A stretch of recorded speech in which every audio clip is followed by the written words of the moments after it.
கர்த்தருக்கு ஸ்தோத்திரம் உண்டாவதாக. May all praises be to God's holy name today. நல்லதொரு ஞாயிறு காலை பொழுது. Today is a good Sunday morning. 21ஆம் தேதி ஏப்ரல் மாதம் 2024. This is 21st in the month of April 2024. இயேசுவின் நாமத்தினால் In the name of Lord Jesus Christ. உம்முடைய ஆலோசனையின்படி நடக்க கிருபை செய்வீராக. Let us determine our work through your spirit, Father. Amen. Amen. என்னுடைய பிரசங்க தலைப்பானது, The topic of my message today is தொடர்ந்து நாமோ continuing our race. 1 கொரிந்தியர் 16:13 14 வரை. The book of 1 Corinthians chapter 16 verse 13 to 14. விழித்திருங்கள், விசுவாசத்திலே நிலைத்திருங்கள், புருஷராயிருங்கள், திடன் கொள்ளுங்கள். Be on your guard, stand firm in the faith, be courageous, be strong. உங்கள் காரியங்கள் எல்லாம் அன்போடே செய்யப்பட கடவது. Do everything in love.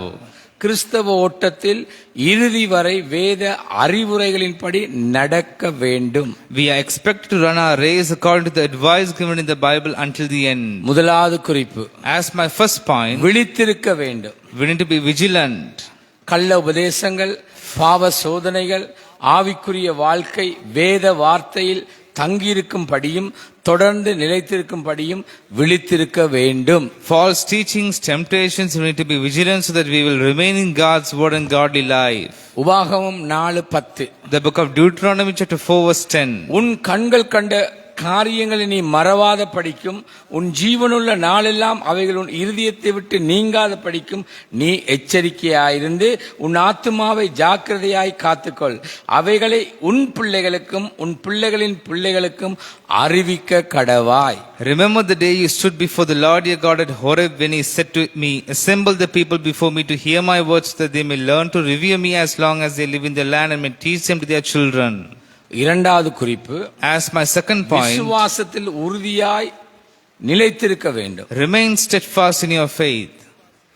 விசுவாசத்திலே கடந்து போகின்ற ஓட்டத்தில் துணிவு மிக்கவர்களாகவும் திடன் கொள்ளுகிறவர்களாகவும் இருக்க வேண்டும். We are expected to be strong and steadfast in our faithful life. பரிசுத்தவான்களாகிய நாம் விசுவாசத்தில் ஒரு அங்குலம் கூட விட்டு கொடுக்க கூடாது. As we are saints, we should not give up our faith even a bit. மெய்யான உற்சாகத்துடன் திடன் கொண்டவர்களாக இருக்க வேண்டும். We need to be filled with genuine vitality and be strong and steadfast. கொலோசியர் 4:2. The book of Colossians chapter 4 verse 2. இடைவிடாமல் ஜெபம் பண்ணுங்கள், ஸ்தோத்திரத்துடன் ஜெபத்தில் விழித்திருங்கள். Devote yourself to prayer, being watchful and thankful. மூன்றாவது குறிப்பு, As my third point, அன்பை வெளிப்படுத்தி we need to express our love.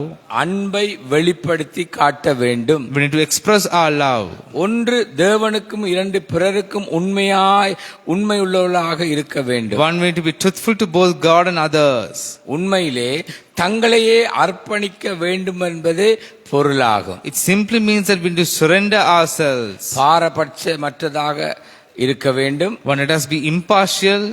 உபாகமம் 10:19. The book of Deuteronomy chapter 10 verse 19. நீங்களும் எகிப்து தேசத்தில் அந்நியராய் இருந்தபடியினால் அந்நியரை சிநேகிப்பீர்களாக. Love the sojourner,